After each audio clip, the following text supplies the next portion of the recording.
Las ondas de radio habían sido mi vida durante 28 años.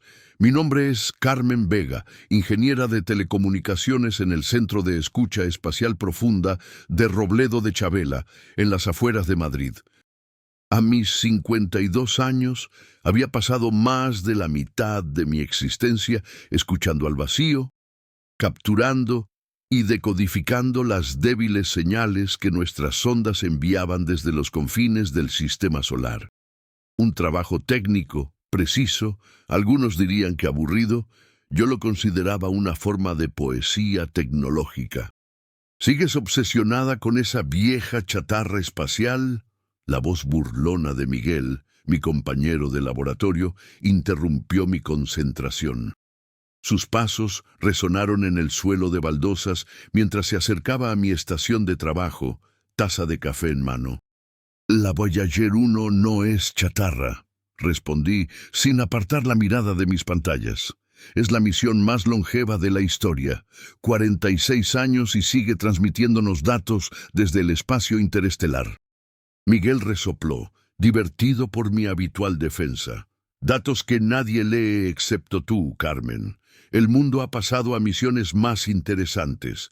Marte, Europa, los exoplanetas. Alguien tiene que escuchar, murmuré, ajustando los parámetros de recepción.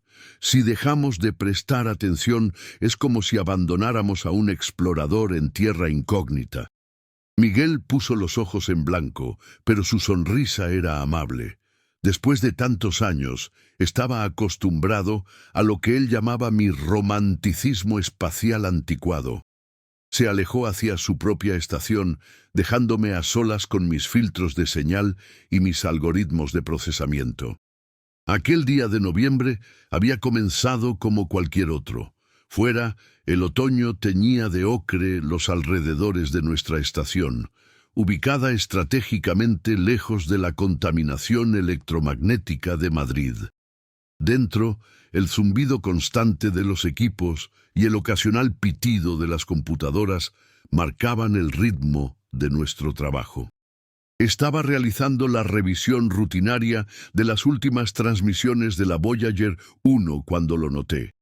Una anomalía en la señal captada 3 días antes, cuando la antena estaba orientada hacia la trayectoria de la sonda. Un patrón rítmico, regular, completamente diferente al ruido cósmico habitual o a las transmisiones de telemetría de la nave. Ajusté mis auriculares y aumenté el volumen. Al principio solo eran variaciones sutiles en la frecuencia, casi imperceptibles. Apliqué filtros para eliminar interferencias. Limpié la señal usando algoritmos que había perfeccionado durante años, y entonces la escuché. Una melodía. No era un error de interpretación ni un patrón aleatorio que mi cerebro intentaba convertir en algo reconocible. Era definitivamente una secuencia musical, con estructura, ritmo y lo más desconcertante, una voz. Una voz humana, cantando en un idioma que no pude identificar, pero con inflexiones y matices inconfundiblemente humanos. Mi corazón se aceleró. Revisé los datos de orientación de la antena en el momento de la captación. La señal no procedía de la dirección de la Voyager. Venía de mucho más cerca, de la órbita de Neptuno, donde no debería haber nada cantando. «Miguel», llamé con una voz que pretendía ser profesional, pero que traicionaba mi nerviosismo.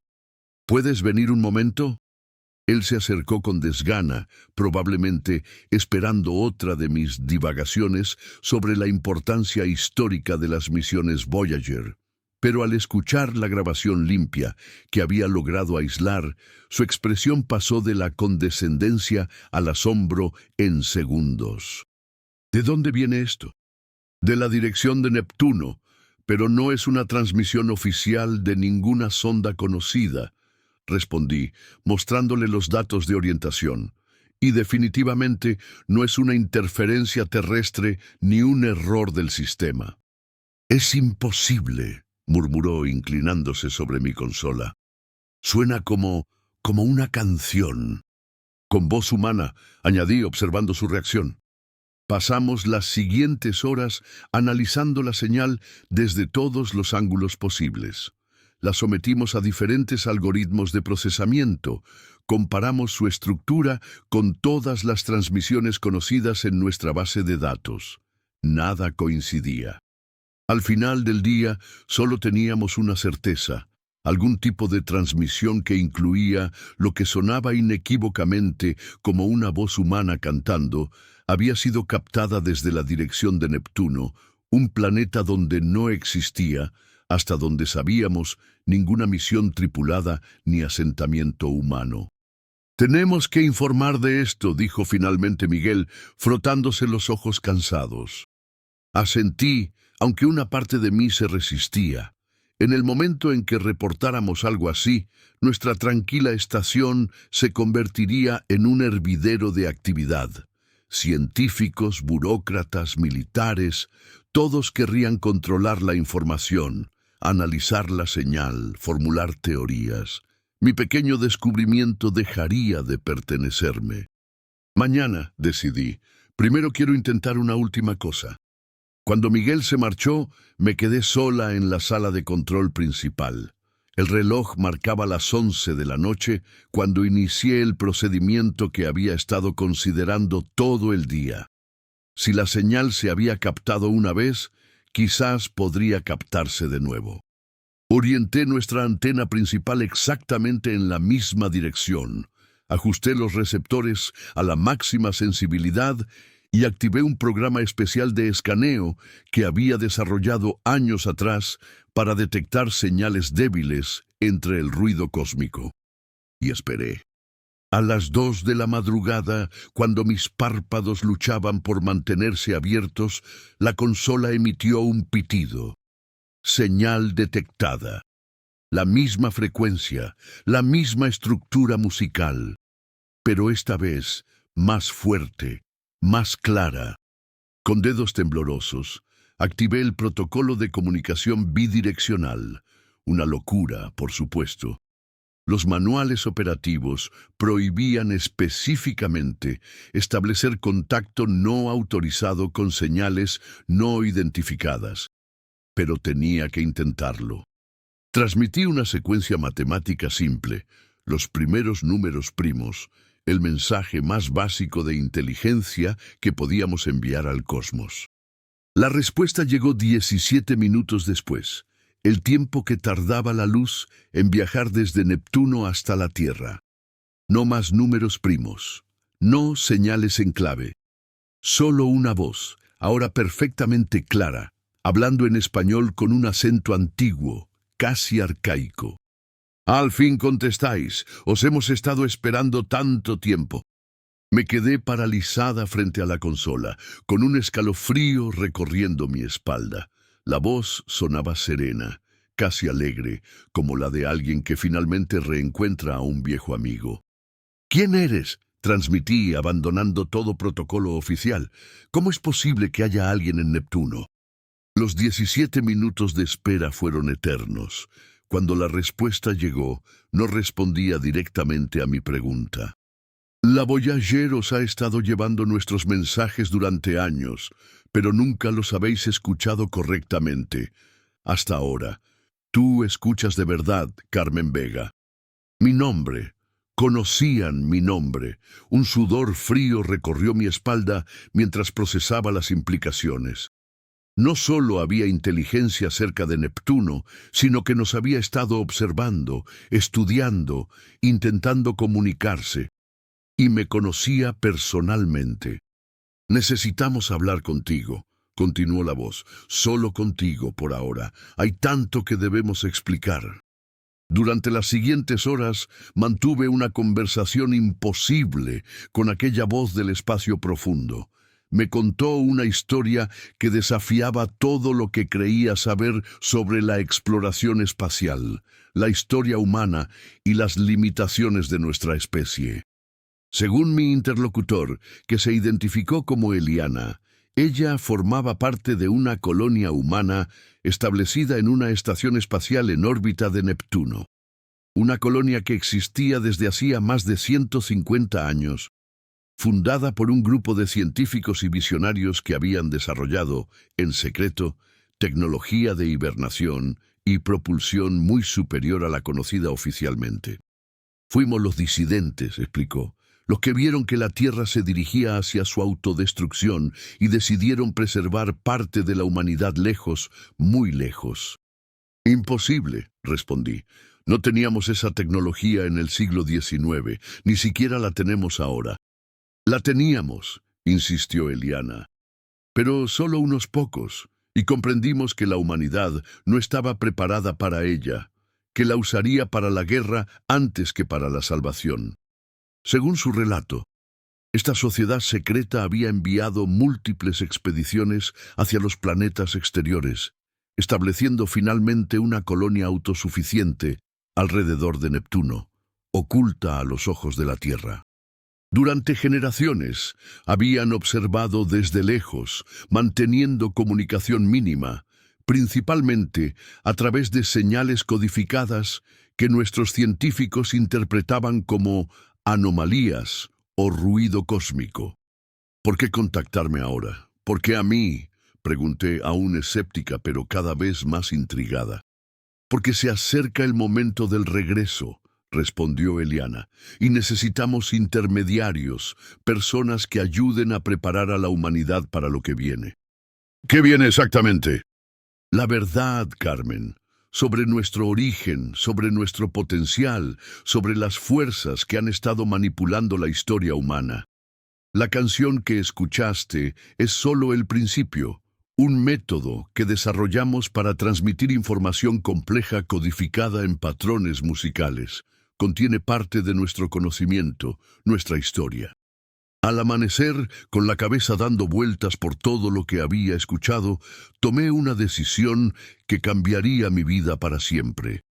No informaría oficialmente sobre la transmisión, al menos no todavía. Primero necesitaba verificar, investigar, entender. Volveré mañana, prometí a Eliana antes de cortar la comunicación, y necesitaré pruebas, algo que demuestre que lo que me dices es real. Las tendrás, fue su respuesta final. Busca en los archivos históricos de la Fundación Tesla, el proyecto Helios de 1897. Allí comenzó todo. Salí de la estación en un estado de aturdimiento, conduciendo mecánicamente hasta mi pequeño apartamento en las afueras de Madrid. En lugar de dormir, pasé las siguientes horas buscando información sobre la Fundación Tesla y el misterioso proyecto Helios. No fue fácil. La mayor parte de los archivos de Tesla estaban dispersos, muchos perdidos tras su muerte. Pero en una oscura referencia en los diarios personales de un asistente de laboratorio, encontré la primera pista real. Menciones a un grupo de científicos que trabajaban con Tesla en un método de transporte subatómico, financiado secretamente por industriales preocupados por los graves peligros que acechaban a la civilización. Era poco, pero suficiente para alimentar mi incertidumbre. Y si Eliana decía la verdad, si realmente existía una colonia humana avanzada vigilándonos desde Neptuno durante más de un siglo. Los días siguientes establecí una rutina clandestina. Durante mi turno regular cumplía con mis obligaciones habituales. Después, cuando la estación quedaba casi desierta, orientaba la antena hacia Neptuno y mantenía largas conversaciones con Eliana. Cada noche aprendía más sobre esta supuesta sociedad secreta y su tecnología. Me habló de la propulsión gravitacional, de la manipulación del espacio-tiempo, de métodos de hibernación que permitían a los humanos sobrevivir viajes interplanetarios de décadas. Me explicó cómo habían construido hábitats autosustentables en las lunas de Neptuno, aprovechando recursos que nuestros científicos ni siquiera habían detectado. Y lo más sorprendente, su capacidad para observarnos, para interceptar nuestras comunicaciones, para seguir la evolución de la humanidad desde su refugio distante. ¿Por qué no os habéis dado a conocer antes?, Pregunté una noche, después de semanas de comunicaciones secretas. Intentamos hacerlo varias veces, respondió Eliana. En 1938, de nuevo en 1972 y más recientemente en 2004. Cada vez nuestros emisarios fueron silenciados, nuestras pruebas confiscadas, nuestros contactos desacreditados o algo peor. ¿Por quién? Por los que realmente controlan vuestro mundo, Carmen. Los que no quieren que la humanidad descubra su verdadero potencial, los que se benefician del estancamiento tecnológico y espiritual. Sonaba a teoría conspirativa, a fantasía paranoica, pero cada vez que expresaba mis dudas, Eliana respondía con datos concretos, verificables, sobre eventos históricos, decisiones políticas, avances tecnológicos repentinamente abandonados sin explicación lógica. Y luego estaban las pruebas técnicas. Me había proporcionado ecuaciones que, cuando las introduje en nuestros sistemas de navegación espacial, mejoraron la precisión en un 300%. Códigos de compresión de datos que hacían parecer primitivos nuestros mejores algoritmos. Predicciones sobre fenómenos astronómicos que se cumplían con exactitud matemática. Mi escepticismo inicial fue dando paso a una incómoda certeza. Había algo real detrás de aquella voz desde Neptuno. El punto de inflexión llegó 2 meses después del contacto inicial. Eliana me había pedido que observara un sector específico del cielo en una fecha y hora determinadas. Enviaremos un mensaje que todos puedan ver, prometió.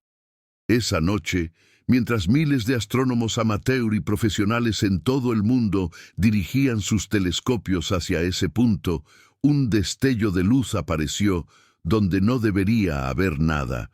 Un patrón geométrico perfecto, visible durante exactamente 7 minutos y 13 segundos. Los foros de astronomía estallaron en especulaciones. Las agencias espaciales emitieron comunicados ambiguos sobre fenómenos atmosféricos y reflejos de satélites. Pero yo sabía la verdad. El destello provocó exactamente lo que Eliana había predicho: un despertar global de curiosidad, preguntas, una grieta en la complacencia científica que había aceptado durante demasiado tiempo los límites impuestos a la exploración espacial. Fue entonces cuando Eliana me hizo la propuesta que transformaría definitivamente mi vida. Queremos que vengas, Carmen, que seas nuestra embajadora ante la humanidad. ¿Ir a Neptuno? La idea me pareció absurda. Eso es imposible. No tenemos nave capaz de... Nosotros sí, me interrumpió. Tenemos medios para traerte, para mostrarte todo lo que te hemos contado y prepararte para tu misión. ¿Qué misión exactamente? Ayudar a la humanidad a dar el siguiente paso, a comprender que no está sola, que nunca lo ha estado, que su destino es mucho más grande de lo que le han permitido creer. Durante días luché con la decisión, abandonarlo todo por una promesa llegada desde el espacio profundo, confiar mi vida a seres que solo conocía a través de transmisiones de radio. ¿Y si todo era una elaborada trampa, una manipulación con propósitos que no podía imaginar? Pero en el fondo, sabía que ya había tomado mi decisión. Toda mi vida había mirado al cielo, escuchando señales débiles del cosmos, convencida de que había algo más allá de nuestra comprensión limitada. Ahora tenía la oportunidad de descubrirlo personalmente. ¿Cómo funcionaría?, pregunté finalmente. ¿Cómo podría llegar hasta vosotros? Las instrucciones de Eliana fueron precisas: una ubicación en las montañas cercanas, alejada de caminos transitados y vigilancia. Una fecha y hora exactas y una advertencia: ven sola, no confíes en nadie más por ahora. Hay fuerzas que intentarán detenerte si sospechan lo que está ocurriendo. La noche señalada, conduje mi viejo Renault por carreteras secundarias hasta el punto indicado. El corazón me latía desbocado mientras estacionaba y continuaba a pie por un sendero apenas visible entre pinos y robles. La luna llena iluminaba mi camino, proyectando sombras fantasmales sobre las rocas. Llegué al claro exacto a la hora indicada. No había nada especial allí, solo un círculo natural entre árboles, cubierto de hierba corta y algunas flores silvestres. Esperé, preguntándome si había cometido el error más grande de mi vida. A medianoche exacta, el aire frente a mí comenzó a ondular, como el efecto del calor sobre el asfalto en verano. Un zumbido suave llenó el espacio, vibrando en mis huesos más que sonando en mis oídos. Y entonces, como si una cortina invisible se descorriera, apareció. No era una nave espacial, como las que había imaginado. No tenía forma definida, sino que parecía un fragmento de realidad distorsionada, un punto donde las leyes de la física se plegaban sobre sí mismas. En su centro, una apertura luminosa mostraba lo que parecía ser un interior habitable, con paredes curvas y superficies brillantes. Y en esa apertura, una figura humana, una mujer de unos 40 años, con rasgos que mezclaban diversas etnicidades y cabello oscuro recogido en un complejo trenzado. Vestía un traje ajustado de material desconocido, con líneas luminiscentes que parecían pulsar al ritmo de su respiración. Carmen Vega, dijo con la voz que había escuchado durante meses a través de mis auriculares. Soy Eliana Martínez Rivera, 16ª generación de la colonia Neptuno. Bienvenida al primer día del resto de tu vida. Di un paso adelante, luego otro. Cada fibra de mi ser vibraba con una mezcla de terror y asombro. Cuando estuve a 1 metro de la apertura, Eliana extendió su mano. ¿Estás preparada para conocer la verdad?, preguntó. Una vez que cruces, no hay vuelta atrás. Pensé en mi vida en la tierra, mi apartamento vacío, mi trabajo escuchando susurros del espacio, los años dedicados a buscar algo más, algo que diera sentido al cosmos y a mi lugar en él. Estoy lista, respondí tomando su mano. Su piel era cálida, sólida, indudablemente humana. Me sonrió y en sus ojos vi un reflejo de mi propia búsqueda, mi propio anhelo por las estrellas. Entonces canta conmigo, dijo Eliana suavemente. La canción es la llave. Y comenzó a cantar aquella melodía que había captado meses atrás a través de la Voyager 1. Esta vez comprendí que no era solo música, era un código, un patrón vibratorio que afectaba de algún modo la estructura del espacio-tiempo alrededor nuestro. Uní mi voz a la suya, torpe al principio, luego con creciente seguridad, mientras la melodía despertaba algo primordial en mi mente, como un recuerdo ancestral emergiendo de las profundidades de mi ADN. El mundo a nuestro alrededor comenzó a disolverse. Las estrellas se estiraron en líneas de luz, y sentí como si mi cuerpo se expandiera hasta abarcar el universo entero, mientras simultáneamente se comprimía a un punto infinitesimal. Lo último que vi del mundo que había conocido fue el claro en el bosque, iluminado por la luna, vacío como si nunca hubiera estado allí. Mi viaje había comenzado.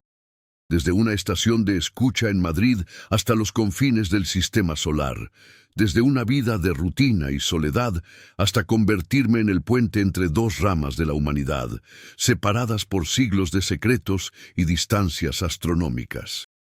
Ahora vivo en la colonia Neptuno, aprendiendo su ciencia, su historia, su propósito. Cada día descubro más sobre el verdadero potencial humano, sobre los poderes que han limitado nuestro desarrollo, sobre el glorioso futuro que podríamos alcanzar si nos liberáramos de nuestras cadenas autoimpuestas. Y cada noche oriento los potentes transmisores de la colonia hacia la Tierra y envío la canción, codificada con conocimientos que podrían transformar nuestra civilización, esperando que alguien más, como yo hace tiempo, esté escuchando de verdad. Alguien que se pregunte por qué la Voyager 1, una antigua sonda que debería estar muda y perdida en el espacio interestelar, sigue enviando señales extrañas. Alguien que tenga el valor de responder cuando escuche una voz humana cantando desde Neptuno. Porque la mayor verdad que he aprendido aquí es que el universo está lleno de música para quienes saben escuchar, y la sinfonía apenas está comenzando.